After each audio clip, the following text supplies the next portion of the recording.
Jadi uang yang dikembalikan itu dari Ibnu Mas'ud. Ya. Dan kami pun tidak tahu uang itu uang apa.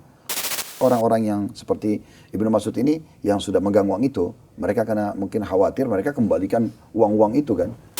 Mungkin saja ada banyak orang seperti Ibnu Mas'ud ini ya Ustaz ya? Bukan mustahil. Ini memang penting untuk digarisbawahi karena di publik itu seakan-akan cuma Khalid Basalamah yang mengembalikan. Publik bisa lihat sebenarnya.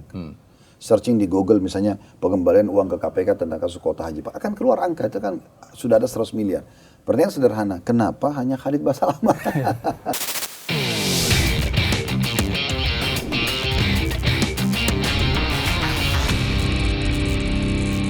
Assalamualaikum warahmatullahi wabarakatuh. Netizen, hari ini, Sobat iNews, saya bersama Bang Bagja di podcast Bikin Terang. Kedatangan seorang narasumber, yang narasumber ini buat saya, beliau ini adalah seorang guru buat saya. Karena saya sering sekali dulu mendengar bagaimana kajian-kajian beliau di YouTube. Nah, kemudian dari situlah mungkin tidak hanya saya, tapi banyak juga Sobat iNews yang mendapatkan inspirasi begitu ya. Nah, kali ini sudah hadir bersama saya, bersama kami, ada Ustadz Khalid Basalamah. Assalamualaikum Ustadz, terima kasih sudah hadir. Ya, Ustadz Khalid, gimana kabarnya Ustadz? Alhamdulillah, sehat semuanya. Alhamdulillah Ustadz ya. Nah, terima kasih sudah hadir. Akan banyak hal yang akan kita bahas pada kesempatan kali ini, termasuk nanti kita akan bikin terang yang mungkin tadinya agak sedikit gelap gitu ya. Kita bikin terang dengan apa yang disampaikan, diklarifikasikan oleh Ustadz Khalid. Kita mulai dengan pertanyaan pertama ini. Supaya publik tidak salah menafsirkan. Sebenarnya Ustadz, dalam pemeriksaan kasus dugaan korupsi kuota haji tahun 2024, status Ustadz ini sekarang apa? Baik, Alhamdulillah, wassalatu wassalamu ala rasulillah. Maaf, saya buka dengan memuji Allah dan salawat kepada Nabi SAW, karena itu memang yang bisa mendatangkan keberkahan. Dan itu memang posisi kami sebagai da'i ya. Jadi ini sangat penting untuk dimulai dengan itu. Dan semoga Allah SWT ikhlaskan niat dan jadikan ini pertemuan yang diberkahi. Amin. Posisi saya dengan 3 kali dipanggil, 2 kali kena urusan travel, dan 1 kali sebagai ketua asosiasi Mutiara Haji. Semuanya sebagai saksi. Ya, semuanya sebagai saksi dan tidak lebih daripada itu. Ya. Hanya sebagai saksi. Baik. Menanggapi apa yang terjadi di sosial media. Ini kan banyak sekali di sosial media. Jadi seolah-olah Ustadz dimintai keterangan, dipanggil oleh KPK sebagai saksi. Kemudian banyak muncul semacam tuduhan-tuduhan lah ya, yang menyudutkan Ustadz Khalid dan juga Uhud Tur begitu ya. Bagaimana Ustadz menanggapi ini? Saya pribadi melihat pertama ya, pihak KPK itu kan pemerintah. Ya. Dan konsep yang kami fahami selama ini dalam surah An-Nisa itu disebutkan oleh Allah SWT, ya ayyuhalladzina amanu atii'u Allah wa atii'u rasulahu wa ulil amri minkum. Hai orang beriman, taatlah pada Allah, taatlah pada Rasul, dan taatlah pada pemerintah kalian. Saya pribadi selalu menanamkan itu sebagai prinsip hidup saya. Saya tanamkan kepada semua jemaah saya. Taat pada pemerintah, doakan mereka kebaikan.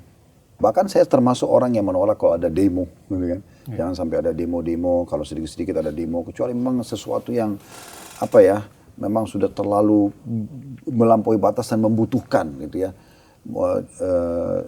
Contoh memang kezaliman yang terlalu berlebihan. Gitu ya. Tapi kalau hanya kebijakan, hal-hal yang ringan itu, hal-hal yang masih bisa kita doakan, itu sangat baik. Sering saya kasih contoh bagaimana di mimbar-mimbar di seluruh Saudi itu mereka selalu doakan raja mereka. Kenapa tidak di mimbar kita selalu doakan mereka, di majelis taklim kita doakan supaya dapat petunjuk. Seperti itu kurang lebih. Kesimpulannya sebenarnya sih, saya melihat karena itu undangan dari KPK, mengajak saya menjadi sebagai saksi, karena saya juga pada tahun itu berangkat haji, ya udah saya jawab sebagai bentuk taat kepada wali amr. Baik.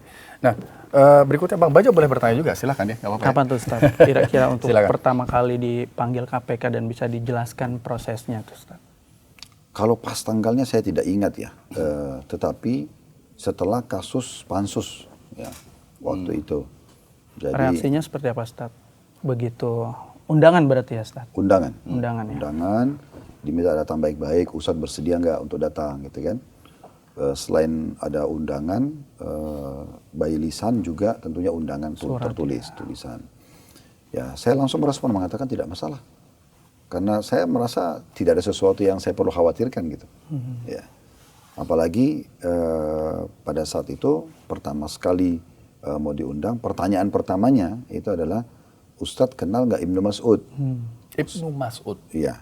Ustadz kenal nggak PT Muhibah, ini PT Travelnya. Ya, jadi kami ceritakan apa adanya semuanya.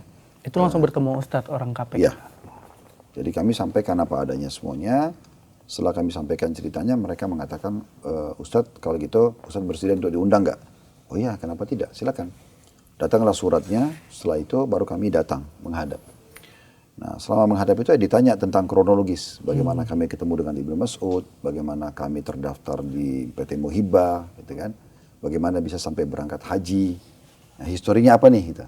Nah, kami ceritakan semua panjang lebar tentang masalah itu. Jadi kami furoda, kemudian datang Ibnu Mas'ud menawarkan pada saat itu untuk menggunakan visa kota karena dia PIHK resmi sampai selesai haji. Semuanya kami sampaikan gitu. Ibnu Mas'ud itu sosok seperti apa Ustadz yang muncul dalam perkara ini? Jadi orang itu pertama kali saya ketemu juga. Pertama kali? Ya, belum pernah saya kenal sebelumnya. Itu pun dia melalui sekjen kami, karena saya kan ketua umum Asosiasi Mutiara Haji. Salah satu asosiasi lah di Indonesia yang baru muncul gitu ya. Saya dipilih oleh teman-teman untuk jadi ketua waktu itu. Dan sampai sekarang saya masih ketumnya tentunya. Dan panggilan terakhir KPK itu karena posisinya sebagai ketua umum asosiasi. Nah pada saat itu dia melalui sekjen kami, Ustadz Lutfi, Hafizahullah, kemudian minta ketemu. Saya bilang untuk apa? Oh ini mau ada travel, PIHK resmi, pemiliknya namanya Mas'ud, mau pengen ketemu, mau bicara tentang masalah haji dan program-program. Oke baik, kita ketemu, karena kan memang kita asosiasi haji umroh. Yaudah kita ketemulah. Pada saat ketemu dia kenalkan dirinya, dia sebutkan kalau dia memang PIHK resmi. PIHK resmi berarti punya kota gitu kan. Terus kami sempat bicara lah tentang masalah haji. Nah di antaranya adalah masalah untuk mendapatkan maktab VIP. Maktab VIP ini untuk Asia Tenggara itu maktab 111 sampai 115. Nah, itu memang harus kota yang bisa masuk ke sana. Kuota haji khusus ya? Kuota haji khusus. Kalau furoda nggak bisa. Nah selama ini Uhud Tour selalu furoda. Nggak pernah tidak gitu kan. Kecuali memang jemaah kami yang sudah daftar kota, antri 7 tahun, tiba masa antriannya baru kita berangkatin kota gitu ya. Tapi supaya sambil menunggu teman-teman kota ini berkumpul dan dibagi dirinya, tetap kita berangkat setiap tahun. Karena nggak mungkin travel kosong tanpa berangkat gitu ya. Dan yang termudahkan dan resmi adalah furoda atau mujamalah gitu kan. Ya kurang lebih dua-duanya hampir mirip. Ya jadi dia datang, kemudian dia tawarin semua, habis itu dia bilang, nah untuk dapat maktab yang VIP ini memang harus kota. Dan ini kami punya kota. Gitu. Kami punya kota. Saya tanya, resmi. Teman-teman saya tanya semua resmi. Nah karena dia PIHK resmi, ya udah, maka kita percaya gitu kan, karena memang dia punya izin. Izin PIHK-nya ada, dia punya kota. Dan pada saat itu memang ada informasi tambahan kuota 20.000 dari pemerintah Saudi selain daripada kuota resmi yang setiap tahun kita dapat. Nah mungkin karena pemerintah Saudi melihat prestasi kuota kita setiap tahun habis terpakai, nah mereka kasih lah. Nah regulasi pemerintah kita kan dibagi 100% itu jadi 92% buat reguler, 8% buat ONH Plus atau travel di swasta ini. Nah waktu itu yang kuota resmi semua sudah dibagi, sudah sesuai dengan regulasi. Tapi yang tambahan 20.000 ini, yang mungkin kita tahu lah pada saat itu ada pansus ya, dibahas lah. Harusnya menurut DPR itu dibagi sesuai regulasi 928. Nah, tapi Menteri Agama membagi 50-50% dan ada suratnya terbit, gitu kan? Pada saat itu diterbitkan dari Kementerian Agama pembagian kuota resmi 20.000 jadi 10.000. Nah, karena Ibnu Mas'ud ini, saya bicara lingkup saya saja ya, saya tidak mau melebar kemana-mana, karena memang saya juga tidak sampai ke masalah Kementerian Agama, kami nggak pernah ke sana, kami nggak pernah tahu tentang masalah arah ke sana. Tapi lebih kepada Ibnu Mas'ud datang, dia PIHK resmi, dia punya kota haji, dan dia punya bukti kalau ini kota dibagi resmi oleh Kementerian Agama. Melalui surat itu ya, surat SK Kementerian Agama itu ya? Agama itu tadi. Iya kan otomatis, karena suratnya kan keluar. Cuma dia memang dia tidak memperlihatkan surat, cuma dia mengatakan. Tapi ini kan suratnya umum, menyebar di mana-mana, dan dia mengatakan ini resmi. Nah, karena resmi, maka dan kami dengan kota kami bisa dapat maktab VIP. Kalau Furoda itu kan maktabnya rata-rata di atas 70 sampai 182. Jadi antara 4 sampai 7 km dari Jamarat. Lumayan jauh. Nah, kalau maktab VIP yang untuk kota ini 111 sampai 115 ya mungkin kalau 115 itu paling jauh dari Jamarat 1,5 kilometer. Jadi sangat dekat. Berarti kan sebagai travel ini servis yang baik buat jemaah. Nah, satu sisi bermaksud PIHK resmi, dia punya kota. Satu sisi Menteri Agama mengeluarkan surat 50% pembagian berarti resmi dari pemerintah. Kemudian kami juga memang membutuhkan maktab VIP itu untuk servis jemaah, mau nggak mau. Maka akhirnya kami interaksi lah di situ awal pertamanya untuk menggunakan jasa travel dia. Makanya nama saya sama nama jemaah itu terdaftar di PT Muhibah. Berarti jasa travelnya Muhibah berarti Ustaz? Iya, visa kami PT Muhibah. Jadi semua jemaah di Uhutur itu terdaftar sebagai jemaah di PT Muhibah? Ya, jadi semua terdaftar di PT Muhibah yang akan berangkat kota itu. Gitu. Karena ada di antara jemaah kami yang bertahan sekitar 37 orang di Furoda. Tetap ada Furoda dan ada yang ikut kota. Yang Furoda ini mereka mau pakai yang standar karena kalau Furoda itu kan dia pakai maktab standar dia otomatis nggak ada tambahan biaya. Tapi kalau kota ini karena maktab VIP dia ada tambahan biaya, gitu. Karena dia harus tambah bayar gitu ya. Kurang lebih seperti itu. Oke. Jadi ada sekitar 37 yang tetap ikut Furoda, sisanya kemudian beralih ke kuota haji khusus. Ya, kurang lebih 114 orang. Apa yang kemudian itu menggiurkan kemudian dari Furoda pindah ke kuota haji khusus itu, Ustaz? Ya tadi, karena maktab VIP itu. Kedekatannya itu. Kedekatan dari Jamarat. Karena kan haji itu puncaknya sebenarnya 6 hari itu. Tanggal 8 sampai tanggal 13 Zulhijjah. Ini puncaknya. Kalau selain daripada ini, hotel dekat Masjid Haram, Masjid Nabawi itu gampang bisa diatur. Maksud saya, semua orang bisa milih sesuainya. Tapi kalau maktab ini memang nggak bisa, dia terblok-blok kan. Ya, kota di sini, Furoda di sini gitu ya. Yang Asia Tenggara di sini, yang Afrika di sini, yang Eropa di sana. Jadi memang dibagi. Dan ini puncak ibadah haji sebenarnya di sini. Makanya dengan mendapatkan maktab VIP, seperti kami waktu ditawarkan Ustadz mau sama Ibnu Mas'ud ini, Ustadz mau maktab VIP yang mana? Dia zonanya biru tuh. Di petanya tuh zonanya biru. Ini ada 111, 112, 113, 115. Harganya beda-beda. 111 itu beda, 112 beda, 113 beda, beda-beda semua harganya. Kami bilang, saya sih tadinya maunya 112, karena itu setiap maktab ini supaya punya gambaran, diurus oleh perusahaan-perusahaan swasta di Saudi.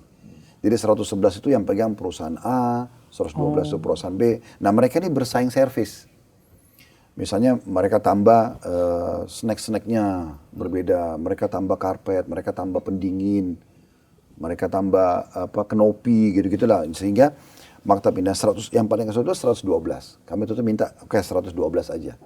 Waktu itu tahun 2024, 112 menurut informasi dari mereka ini, itu sudah diblok oleh Malaysia semuanya.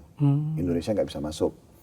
Yang bisa yang mana? 111. 111 sebenarnya lebih dekat dengan Jamarat. Tapi dia lebih sedikit servisnya dibandingkan 112. Bilang nggak masalah 111.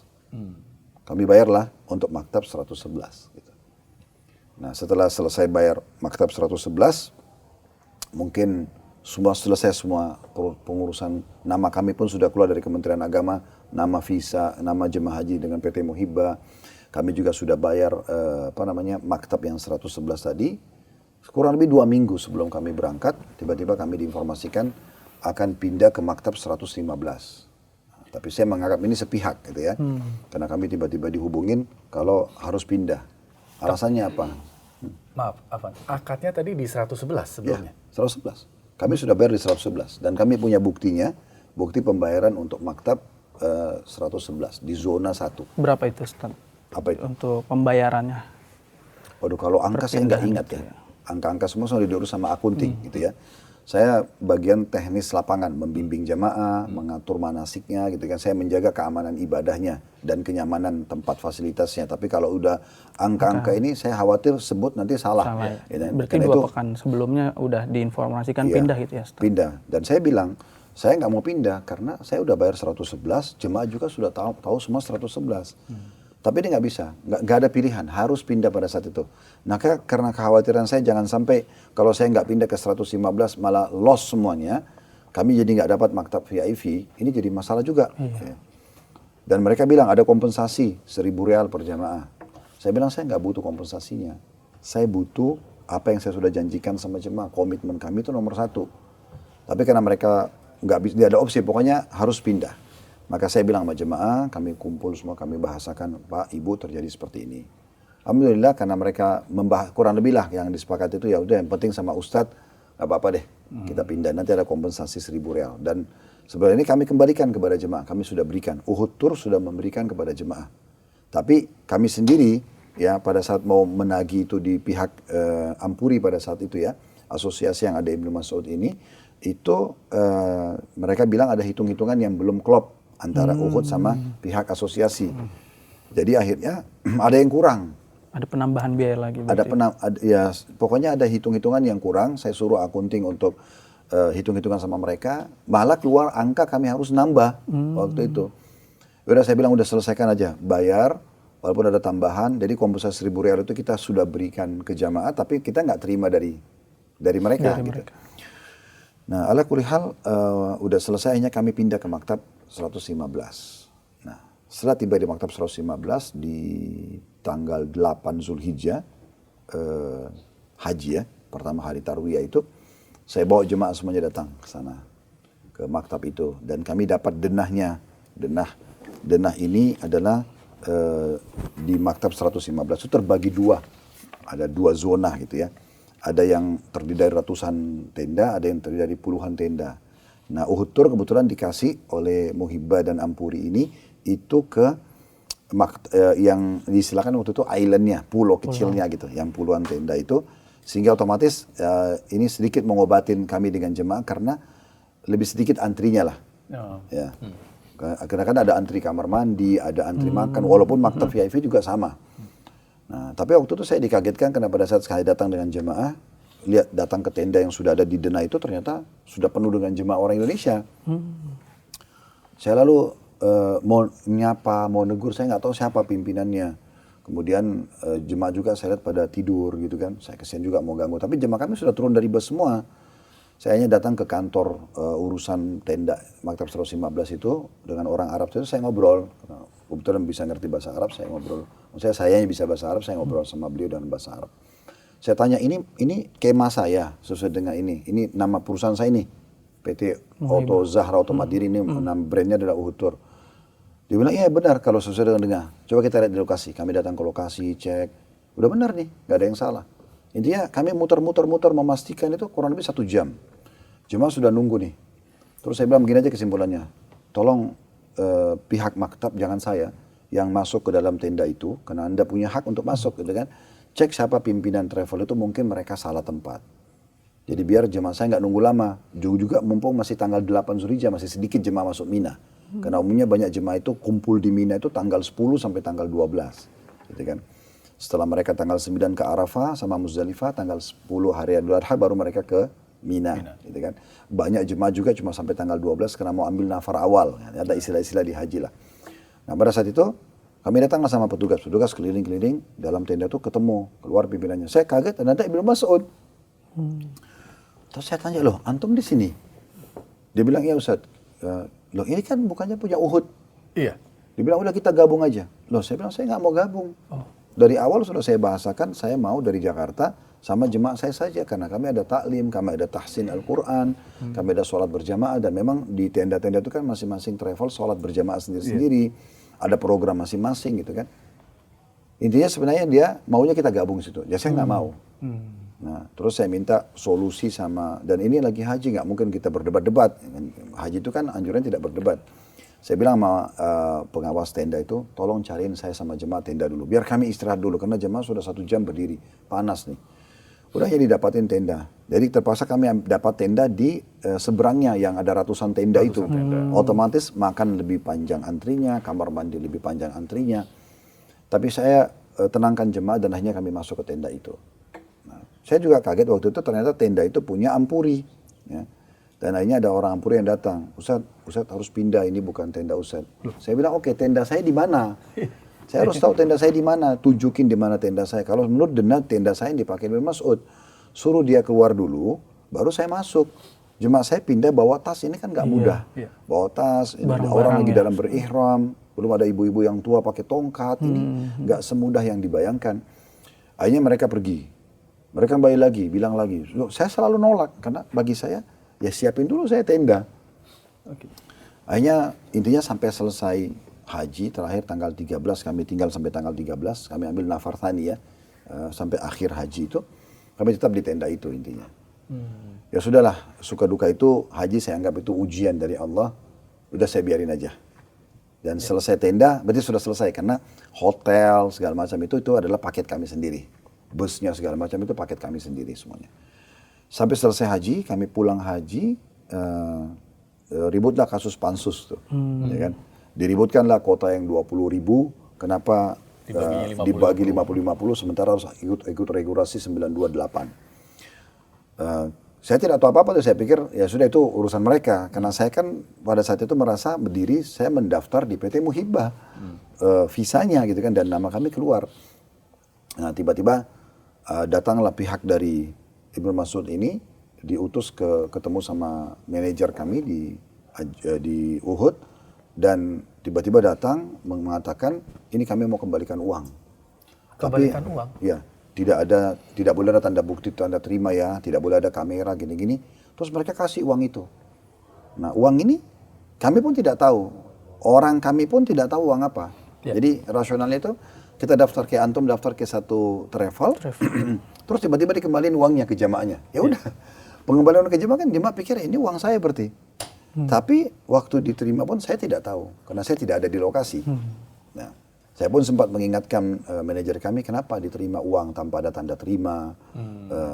Ya karena itu kayak spontanitas terjadi, datang, bilang ada pengembalian gitu ya, uang, singkat ya, kembalikan uang dan gini-gini dan semua. Udah, kita tidak curiga apa-apa. Afwan Ustadz, jadi waktu akan ada pengembalian uang itu belum ada informasi sebelumnya bahwa kami akan datang untuk mengembalikan uang? Sebatas yang saya tahu saya tidak ada. Ya. Oh. Terlepas daripada mereka informasikan tidak, tapi saya ingat mereka datang mengembalikan uang tiba-tiba pada saat itu. Itu Ibnu Mas'udnya langsung apa? Bukan, dia utus orang. Oh, utus orang. Orangnya dia memang selama setelah kita sepakat untuk ada pembayaran visa, dan itu ada orang dia yang selalu tektokan sama orang kami gitu. Secara teknis di lapangan. Nah intinya sebenarnya mereka kembalikan uang dan kami tidak tahu betul-betul uang itu apa. Saya pun bilang sama pihak manajemen, karena uang ini nggak jelas uang apa, jangan disentuh. Ya. Udah, pada saat itu bertahanlah uang itu, tidak kita sentuh. Tidak lama jelang waktu beberapa saat setelah itu, saya tidak ingat pasnya berapa harinya ya, itu datanglah pihak KPK dan langsung bertanya kepada kami, minta ketemu gitu kan. Saya malah pikir tadi awalnya ada teman-teman dari KPK yang mau konsultasi agama. Karena biasanya kalau jemaah datang ke kantor kan mau konsultasi. Ada kadang-kadang instansi, ada instansi pemerintah, ada swasta, ada individu, ada keluarga yang kadang-kadang datang memang mau konsultasi. Nah, saya luangin waktu ketemu. Nah, pertanyaan mereka muncullah ke masalah, Ustadz kenal nggak Ibnu Mas'ud? Ustadz kenal Pak Ibnu Muhibbah? Ada pertanyaan-pertanyaan ini yang datang. Kami ceritakan semua historinya. Setelah kami ceritakan semua sampai ke titik pengembalian uang, mereka bilang, Ustadz bersedia nggak dipanggil? Oh ya, oke, saya bersedia datang, nggak apa-apa. Karena ini wali amr sebagaimana tadi saya bilang. Kami datanglah. Setelah kami dipanggilan pertama, terus dipastikan lagi pertanyaan-pertanyaan yang sama di panggilan yang kedua, kesimpulannya penyidik bilang, Ustadz ini uang yang dari Mas'ud harus dikembalikan ke negara. Oh ya silahkan, saya bilang. Karena kami pun tidak tahu statusnya uang ini apa. Itu yang saya bahasakan, tapi nggak tahu ya di media seperti apa tanda kutip ini. Yang saya tidak tahu ini seakan-akan ada negatifnya. Saya bilang memang saya nggak tahu uang ini uang apa. Ya posisi saya sebagai jamaah, saya pikir uang dikembalikan, kita pikir ini dikembalikan uang jamaah. Itu pun saya tetap mengatakan jangan disentuh, dan memang tidak dipakai uang itu. Nah, udah selesai, kami kembalikan uang itu. Nah, itulah yang terjadi pada saat panggilan KPK dan pengembalian uang. Dan pengembalian ini perlu digarisbawahi cuma sekali saja. Sekali. Ya, panggilan kami yang terakhir kemarin, yang ketiga ini adalah panggilan sebagai ketua asosiasi. Nah, saya sepakat dengan Dr. Faizal, ini pengacara kami, karena angka pengembalian uang yang awal, yang dari Ibnu Mas'ud itu kan masih simpang siur jumlahnya dan masih ada di publik kayak bola liar. oh Khalid Basalamah mengembalikan uang, gitu kan. Berarti seakan-akan ada hubungannya sama korupsi, gitu.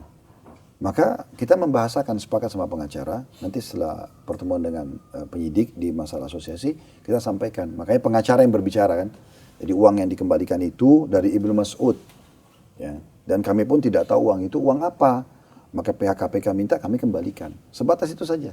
Disentuh pun tidak ya Ustaz? Enggak. Mau sentuh pasti tersentuh, tapi maksudnya tidak dipakai tidak sama sekali. gitu, Ustaz, ya. Uang itu memang kita biarkan, dan makanya pada saat diminta oleh KPK kita bisa kembalikan utuh. Gitu kan? Seketika pada saat mereka minta kita langsung selesaikan prosesnya. Waktu proses pengembalian uang itu sudah disebut angkanya sekian Kan gitu. waktu kami diajak berbicara itu kan diminta yang hadir juga manajer Uhud, yang hadir juga akunting kami, membawa laporan-laporan keuangan. Nah dari situlah semua itu dipaparkan KPK, termasuk uang yang disebutkan, uang yang ditanya berapa yang dikembalikan oleh Ibnu Mas'ud. Nah kami sebutkan angkanya, nah KPK minta uang yang dikembalikan oleh Ibnu Mas'ud itu.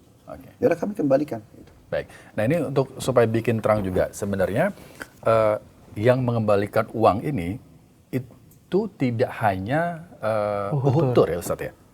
Iya, bukan hanya Uhud Tour, karena semua yang sempat terlibat menggunakan kota, pembagian kota yang 50% itu pasti akan dipanggil. Oke, garis dan bawah semua mengembalikan. Jadi sebenarnya ini memang penting untuk digarisbawahi, karena di publik itu seakan-akan cuma Khalid Basalamah yang mengembalikan. Sebenarnya bukan.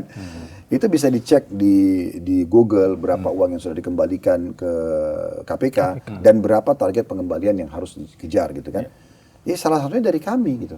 Makanya KPK pun cuma mengatakan ini adalah saksi kooperatif. Karena memang kami datang, kami respon, kami berikan, diminta, kami nggak nunda itu. Langsung responsif, karena memang kita kira kita jadi warga negara yang baik dan memang kalau itu bukan hak kita kenapa harus diambil. Jadi sebenarnya posisi kami di situ aja tuh.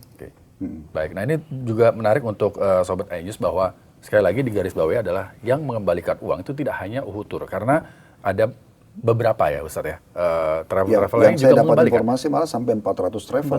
400 travel dengan jumlah, kalau tadi saya Jadi googling, kalau selain Uhud berarti 399 gitu ya. Tapi mohon maaf kalau angka ini saya keliru, tapi saya dapat informasi begitu. Intinya sebenarnya cukup banyak travel itu yang mengembalikan uang. Dan memang harus pemerintah PKPK menganggap pembelian kota ini adalah pembelian kota yang salah. Makanya uang yang dipakai untuk beli, bayar visa dikembalikan ke negara. Dan itu setahu saya banyak sekali. Bahkan ada beberapa travel yang telepon saya, Ustadz gimana kalau kami ditanya sama KPK? Saya bilang jawab apa adanya. Sampaikan antum bagaimana mendapatkan visa itu, berapa yang antum bayar. Dan kalau KPK minta kembali, saya mengembalikan uang, saya bilang. Saya bilang begitu sama beberapa teman-teman travel kan. Jadi mereka silakan, kenapa nggak dikembalikan? Toh uang itu memang jadi orang-orang yang seperti Ibnu Mas'ud ini yang sudah megang uang itu, mereka karena mungkin khawatir, mereka kembalikan uang-uang itu kan. Ya, dikembalikan semuanya. Ini jadi bola yang panas ini di tangan mereka lepas. Jadi mungkin nyebar kemana-mana gitu. jadi bisa mungkin saja ada banyak orang seperti Ibnu Mas'ud ini ya Ustaz ya? Bukan mustahil. Bukan mustahil. Itu karena ini kan 10.000 kota ini bukan banyak, kecil. Ya. Jumlah yang sangat banyak. Travel itu berapa sih berangkatin orang? 100, 200 orang. Artinya kalau kita bagi persentase itu kan cukup banyak travel yang bisa dapat. Karena kalau saya baca tadi di beberapa media online itu sampai angkanya sampai sekitar 100 miliar untuk pengembalian uang. Ya, dan itu publik bisa lihat sebenarnya. Searching di Google misalnya pengembalian uang ke KPK tentang kasus kota haji, akan keluar angka itu kan sudah ada 100 miliar. Pertanyaan sederhana, kenapa hanya Khalid Basalamah? Padahal ada ratusan. Ya, dan seakan-akan akhirnya ada masyarakat yang awam tidak ngerti, oh berarti terlibat korupsi dong. Terbukti kembalikan uang. Padahal uang ini adalah uang yang ada di Ibnu Mas'ud yang dia salah, gitu kan? Dia secara hukum salah, dia lempar ke kita. Makanya dia minta tidak ada bukti, tidak ada kamera dan segala macam gitu. Kalau ada yang tanya lagi, mungkin ada yang kembangin, kenapa harus diterima? Ya itu saya tidak tahu. Saya sudah bilang sama manajer kami, kenapa diterima tanpa ada barang bukti? Mereka pun karena tadi sifatnya seketika, kan ini mereka ini mau segera berlepas diri. Jadi main dikasih-kasih, dan bukan cuma kami, hampir semua orang yang, karena di asosiasi kami, itu kan di Mutiara Haji, ada konsorsium. Waktu itu ikut Ibnu Mas'ud juga. Nah sama juga, dikembalikan juga uang. Berarti di bawah Ibnu Mas'ud itu yang pada dikembalikan uang Ya, itu? itu yang kan saya bicara tadi lingkup kami yang kami tahu ya. Apakah di luar sana nanti ada selain Ibnu Mas'ud, itu mungkin juga, Allahu a'lam. Tapi maksudnya begitu, dia kembalikan ke Ustadz Lutfi tadi yang kebetulan menjadi pembimbing untuk teman-teman yang ada travel yang ada di bawah naungan asosiasi kami begitu. Oke. Ini kembali lagi Ustadz, kita membahas sosok Ibnu Mas'ud. Ini menarik. Ini kan seolah-olah jadi saksi kunci ya, Ustadz ya. Waktu sudah berapa kali pertemuan secara langsung dengan Ibnu Mas'ud di awal-awal? Kalau pokoknya saya pertama kali ketemu waktu itu, saya ketemu sekali. Seingat saya baru ketemu sekali. Seingat saya. Mungkin maksimal mungkin 2 kali, tapi saya tahunya 1 kali saya ketemu. Karena setelah saya ketemu, saya orangnya kalau bekerja, ya udah ini poinnya 1, 2, 3, 4, 5 penawarannya. Masuk akal, oke, jalan. Bagi saya begitu. Nah, posisi saya kan sebagai ketua. Yeah. Selain ketua asosiasi, saya juga sebagai travel. Saya berpikir kalau asosiasi, udah ini oke, masuk akal, diskusikan, jalan. Sehingga saya tinggal tahu ACC saja, oke kita jalan. Di travel juga sama, sebagai owner, saya berpikir kalau ini menjanjikan, ini benar, legal, jalan. Jadi nggak lama-lama, supaya berjalan semua, jadi bisnisnya bisa berjalan gitu ya. Nah seperti itu yang saya pahami secara manajemen. Makanya bagi saya adalah, saya tidak perlu ada banyak pertemuan gitu. Ya. Dan saya tidak pernah interaksi, selain Ibnu Mas'ud itu, mungkin yang 2 kali itu sekali ketemu pertama kali, sekali ketemu di tenda yang dia pakai, tenda saya itu. Itu pun hanya, saya tidak mau lagi interaksi setelah itu. Gitu. Penawaran apa Ustadz yang pada akhirnya Ustadz setuju untuk kerjasama dengan Ibnu Mas'ud itu? Ya tadi, kita legalitas kembali, tadi ya, legalitas dia sebagai travel PIHK punya kota otomatis, adanya surat resmi dari Kementerian Agama pada saat itu membagi kuota 20.000, 55%, kan berarti kita sebagai masyarakat, saya salah satu dari warga Indonesia gitu kan, yang pada saat lihat itu mungkin posisi antum juga bisa maklum ya, oh ya resmi dong, iya, nah, resmi. kementerian yang keluarin gitu kan. Nah udah, dan saya juga dijanjikan maktab otomatis, maktab VIP untuk jemaah servis sebagai travel yang pasti menjanjikan, kenapa enggak? Saya tidak punya alasan menolak pada saat itu. Saya nggak menemukan alasan untuk menolak, secara bisnis tidak ada alasan menolak. Karena semuanya resmi dan semuanya menjanjikan. Kami pun punya kemampuan dan jemaah juga setuju untuk pindah. Selesai gitu. Nah, sepengetahuan Ustadz di Asosiasi Travel Mutiara Haji tadi, apakah Ibnu Mas'ud ini juga mendatangi beberapa travel yang di bawah naungan itu? Yang setahu saya saya tidak tahu kalau secara individu ya. Menawarkan mungkin? Ya, saya tidak tahu secara individu, tapi dia menawarkan untuk asosiasi. Karena kan kalau asosiasi itu ada banyak anggotanya otomatis gitu ya, karena di bawah asosiasi itu kan ada puluhan travel. Kalau dia satu-satu mungkin akan banyak memakan waktu. Tapi saya tidak tahu, Allah alam. Saya tahu akhirnya di asosiasi kami itu ada konsorsium haji. Semua ikut PT Muhibah. Semuanya ya itu ya. Ikut PT Muhibah. Daftarnya juga ada di sini. Nanti kita bisa tayangkan juga ya nanti ya. Ada daftar-daftarnya juga di sini. PT Muhibah. Oke. Nah kemudian Ustadz, tadi kan tentu merasa kecewa ketika di akad di awal harusnya di maktab 111, kemudian pindah ke 115 gitu. Apa kemudian yang Ustadz yakinkan kepada jamaah gitu? Ya pertama saya sampaikan ini keputusan memang dari sepihak, bukan dari kami gitu ya. Walaupun kadang-kadang ada beberapa jamaah yang bercanda sama saya, karena kami dari maktab 111 kalau mau pergi jamarat kan lewat 111 tuh. Sambil lewat, Ustadz itu maktab kita ya. Nah, saya jadi nggak enak juga, saya bilang ya Bapak Ibu sekalian sabar gitu kan. Yang penting alhamdulillah kita bisa haji, dan apa yang kami janjikan Bapak Ibu kan sudah terpenuhi. Kompensasinya sudah kami kembalikan. Maktab juga tetap bersama saya, haji bersama saya. Dan selain daripada kemah ini, hotel, bus, semua itu sudah sama. Persis yang kami janjikan, tidak ada sama sekali yang luput gitu. Sehingga tidak ada sesuatu yang perlu membuat mungkin jemaah itu kecewa atau apa, karena kita sudah penuhi gitu. Kita coba minta maaf kalaupun ada, kita kembalikan haknya atau kita berikan kompensasinya. Dan memang prosesi pelaksanaan haji sudah sempurna, alhamdulillah berjalan semua. Apa yang kami janjikan lah, ya, dari kami masuk tanggal 8 hari tarwiyah itu kan sunnah hukumnya ya. Sama tanggal 13 juga sunnah. Kami sempurnakan dari tanggal 8 sampai tanggal 13 semuanya gitu.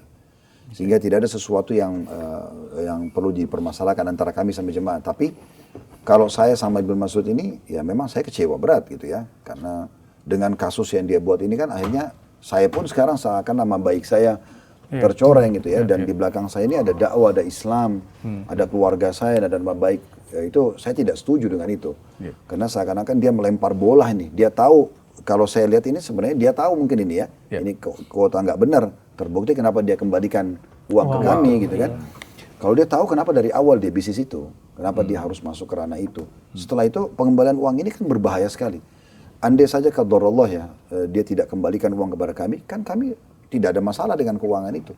Tapi karena dia kembalikan dan dia juga minta tidak boleh ada ini, tidak boleh itu, dan tiba-tiba dikembalikan, orang-orang kami pun menerimanya karena orang yang seperti terkagetkan, kok ini ada uang apa. Nggak tahu apa-apa ya Ustaz. Memang nggak tahu sama sekali. Saya pun dudukin teman-teman di kantor, kalian tahu ini uang apa? Nggak tahu Ustaz. Kita cuma dikembalikan uang. Menarik. Ya udah, kalau gitu kita jangan sentuh uang ini. Nah gitu. Makanya pada saat KPK minta kembalian, kita nggak ada nunda tuh, langsung kita kembalikan nih uangnya. Tidak kita sentuh, nggak kita pakai lah. Bahasa sentuh ini tanda kutip, kita nggak pakai sama sekali uang itu. Padahal uang ini dengan angka 8M lebih itu kalau kita mau pakai perputaran travel kan lumayan besar. Tapi alhamdulillah kita menjaga diri, bukan cuma dari yang haram, yang syubhat aja saya tidak mau.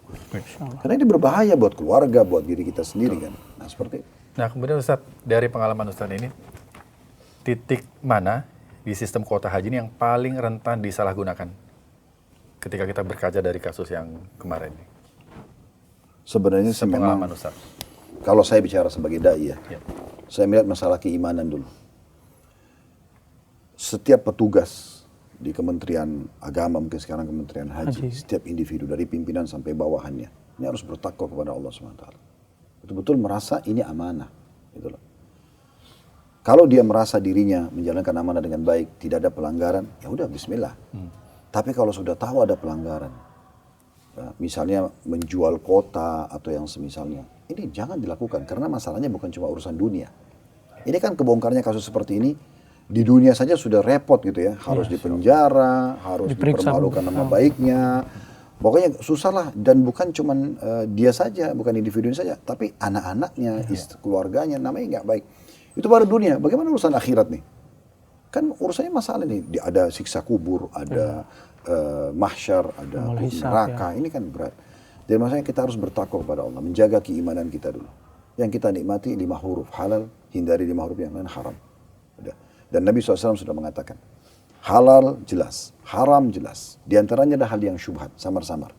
Lalu Nabi bilang apa?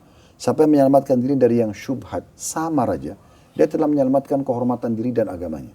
Dan siapa yang jerumuskan diri pada yang syubhat, masih belum tahu nih boleh atau tidak, maka dia jerumuskan dirinya pada yang haram. Berarti opsinya halal atau haram saja, syubhat masuk ke haram. Makanya yang pertama, dia harus menggunakan keimanannya dalam setiap kebijakan. Bahwasanya ini boleh atau tidak secara agama. Ada hisab atau tidak. Yang kedua, juga dia harus berpikir tentang masalah ada hak orang lain. Bagaimana kalau dia, misal ya, berangkatin orang haji, padahal itu haknya orang lain. Berarti kan orang lain jadi tertunda. Apakah dia akan selamat nanti dari tuntutan orang ini di hari kiamat? Di dunia mungkin dia bisa selamat, tapi di akhirat belum tentu. Mungkin orang yang tadinya punya jatah berangkat tahun itu, meninggal. Dia tadinya yang harus tawaf, dia harus sa'i, dia yang harus di Arafah, dia meninggal. Karena dipakai jatahnya dia. Dia tahu tidak tahu kan tetap aja ini masalah. Kalau dia sudah tahu dia maafkan, alhamdulillah. Tapi kalau tidak kan masalah. Jadi memang dia harus tahu ini ada hak orang lain. Kita harus berlaku adil pada semua orang. Sama masyarakat Indonesia, sama muslim. Kalau kita bicara haji, lingkupnya muslim. Itu tuh berlaku dalam semua dini kehidupannya. Tapi ini salah satunya. Sehingga cobalah kita lebih memahami juga tentang kondisi dan keadaan orang lain. Nabi SAW mengatakan tentang muslim, khairun nasi anfa'um linnas. Ya. Manusia yang paling baik dari kalangan muslim adalah yang paling bermanfaat bagi manusia yang lain. Di antara manfaatnya adalah kita memberikan haknya. Bahkan kadang-kadang kita mengalah untuk orang lain itu bagian dari syariat gitu kan. Ini bukan mengambil hak orang lain. Sehingga harus kita pikirkan kesian antrian panjang. Mungkin sentuhan dari sisi itulah. Yang mungkin ada hak orang lain, ada segala macam. Selain daripada itu juga dikhawatirkan. Ini kalau poin yang ketiga, ada income yang haram. Itu kan bahaya sekali, kata Nabi SAW, lahmun nabata min suhtin an-naru awla bihi. Daging yang tumbuh atas dari harta haram maka neraka lebih pantas baginya. Ini semua berhubungan dengan masalah hal-hal seperti ini harus didahulukan lah. Nah selain daripada itu juga ya kalau yang saya tahu secara teori selama ini, sehebat apapun kita menyembunyikan sebuah kesalahan, kita mengemasnya, kita menggunakan strategi, Allah punya cara. Nanti kita cuma bilang terakhir, kok bisa ya?